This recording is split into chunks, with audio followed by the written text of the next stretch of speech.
Hi friends, ಇವತ್ತು ಉತ್ತರ ಕರ್ನಾಟಕದ ಸ್ಪೆಷಲ್ ಶೇಂಗಾ ಚಟ್ನಿ ಮಾಡೋಣ. ಮೊದಲಿಗೆ ಕಡಲೆ ಬೀಜನ ಲೋ ಫ್ಲೇಮಲ್ಲಿ ಫ್ರೈ ಮಾಡ್ಕೋಬೇಕು.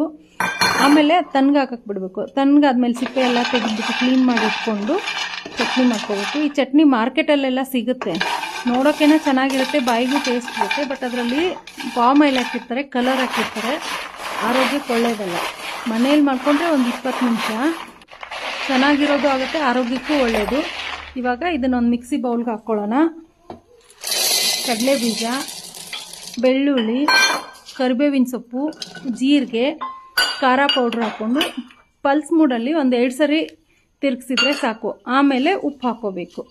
ಉಪ್ಪು ಹಾಕಿ ಒಂದು 4 ಸರಿ ತಿರುಗಿಸಿದ್ರೆ ಸಾಕು. ಚಟ್ನಿ ಪುಡಿ ಪೂರ್ತಿ ನೈಸಾಗಿ ಬಂದುಬಿಟ್ರೆ ಅಷ್ಟು ಚೆನ್ನಾಗಿ ಬರಲ್ಲ. ಸ್ವಲ್ಪ ತರಿತರಿಯಾಗಿರಲಿ. ತರಿತರಿಯಾಗಿದ್ರೇ ಚಟ್ನಿ ಪೌಡ್ರು ತುಂಬ ಟೇಸ್ಟ್ ಆಗಿರುತ್ತೆ. ಕಲರ್ ನೋಡಿ ಹೆಂಗಿದೆ. ಒಂದ್ಸಲ ಮಾಡ್ಕೊಂಡು ಟ್ರೈ ಮಾಡಿ ನೋಡಿ.